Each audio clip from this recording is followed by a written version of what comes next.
வணக்கம் நண்பர்களே, இது உங்கள் நான் போகும் பாதை.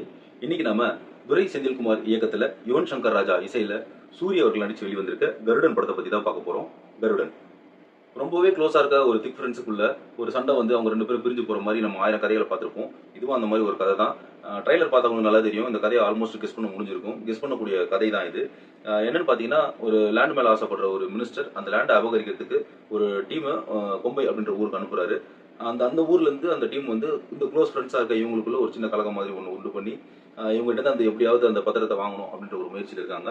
இதுல இந்த திக் ஃப்ரெண்ட்ஸுங்களுக்குள்ள என்னென்ன சண்டை வந்தது, எப்படி பிரிஞ்சு போனாங்க அப்படின்றது தான் இந்த படத்தோட கதை. நிறைய படம் இந்த மாதிரி கேள்விப்பட்டிருப்போம், நிறைய கதைகள் அந்த மாதிரி கேள்விப்பட்டிருப்போம். ஆனா இந்த படத்துல என்ன ஸ்பெஷல் அப்படின்னா, அந்த திரைக்கதை அப்படின்றது வந்து ரொம்ப சுவாரஸ்யமா கொடுத்துருக்காங்க. ஃபர்ஸ்ட் சசிகுமார் சார்ல இருந்து வருவோம். இந்த ஃப்ரெண்டு கேரக்டர்னாலே இவர் தான் எப்ப பாரு ஃப்ரெண்ட்ஸ்க்கு ஹெல்ப் பண்றாரு அப்படின்ற ஒரு பேச்சு வழக்கு அவர் மேல இருந்தாலும் அதை நியாயப்படுத்தக்கூடிய விதத்தில் அவர் நடிக்கிறதுனால தான் அந்த கேரக்டர் அவர் சூட் ஆகிறாரு அப்படின்னு தான் சொல்ல முடியும். ஏன்னா இந்த படத்துலயும் அதே மாதிரி ஃப்ரெண்டுக்கு ஹெல்ப் பண்ற ஒரு கேரக்டரா தான் வராரு. அவரோட பர்ஃபார்மன்ஸ் வந்து இந்த கேரக்டர் இவர் பண்ணாதான் கரெக்டா இருக்கும் அப்படின்ற ஒரு ஜட்மெண்ட் நம்மளுக்கு கொண்டு வர இருக்குது. அந்த அளவுக்கு சூப்பரா இந்த படத்துல அவர் நடிச்சிருக்காரு. உன்னி முகுந்தன் இன்னொரு ஃப்ரெண்டா வரவர். இவரும் இந்த கதைக்கு ரொம்ப பொருத்தமானவரா வந்து அழகா தேர்வு செஞ்சிருக்காங்க. ஒரு நடிப்பு அந்த அளவுக்கு அழகா பண்ணியிருக்காரு. அவர் மட்டும் இல்ல, சமுத்திரகனி சார், மைம் கோபி, ரோஷினி, இவங்க எல்லாருமே வந்து அவங்க கேரக்டர் உணர்ந்து இந்த படத்தை நடிச்சிருக்காங்க. இது ரொம்ப சிம்பிளான கதை தான் அப்படின்னாலும் இதோட மேக்கிங் வந்து ரொம்ப சூப்பராகவே இருந்தது. திரைக்கதையை அமைச்ச விதமும் ரொம்ப அருமையா இருந்தது. அடுத்து என்ன அடுத்து என்ன அடுத்து என்ன அப்படின்ற மாதிரி தான் போயிட்டு இருந்தது.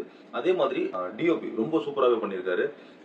எக்ஸாம்பிளுக்கு சொல்லணும்னா, இன்டர்வல் சீனுக்கு முன்னாடி முகம் ஃபுல்லா ரத்தம், கையில ஒரு அருவாது வச்சுட்டு சூரிய டர்ன் பண்ணி ஒரு பார்வை ஒன்று பார்ப்பாரு.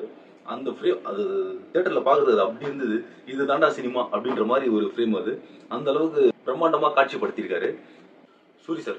தனக்கு கிடைச்ச வாய்ப்பை வந்து ரொம்ப அருமையா பயன்படுத்திட்டாருன்னு தான் சொல்லணும். விடுதலை மூலியமா ஒரு ஹீரோவா ஸ்டார்ட் பண்ணாரு, லீட் ஹீரோவா. இந்த படத்துல அவரு தன்னை ஒரு ஆக்ஷன் ஹீரோவா கன்வெர்ட் பண்ணிக்கிட்டாரு. தமிழ் சினிமால டாப் ஹீரோஸ்ல அவரும் ஒருத்தரா இருக்கிறதுக்கு நிறையவே சான்ஸ் இருக்கு. யுவன் சங்கர் ராஜா இந்த படத்துல பிஜிஎம் தெரிய விட்டுருக்காரு. பேக்ரவுண்ட் ஸ்கோர் வேற லெவலா வேலை பார்த்திருக்காரு. படத்துக்கு உயிரோட்டம் அப்படின்றது யுவன் மியூசிக்ல போய் நின்றுச்சு. சூரியோட ஆக்டிங், யுவன் மியூசிக் ரெண்டுமே ஒரு புது காம்போ வேற லெவலா ஒர்க் அவுட் ஆயிருக்கு. சமுத்திரகனி சார், சசிகுமார் சார், சூரி இவங்க 3 பேரும் இந்த படத்துல ஒருத்தருக்கு ஒருத்தர் தங்களோட நடிப்பை அபாரமா வெளிப்படுத்தியிருக்காங்க.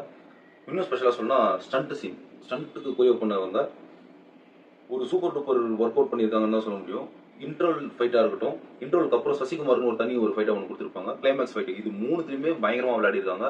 ஸ்டண்ட் மாஸ்டர்ஸ்க்கு ஒரு அப்ளாஸ், சூப்பரா பண்ணியிருக்காங்க. தியேட்டர்ல பார்க்கறது பக்கா வைப் மெட்டீரியலா இருக்கு. நல்ல கமர்ஷியல் படத்தை விரும்புறவங்க இந்த படத்தை போய் பார்க்கலாம். நன்றி.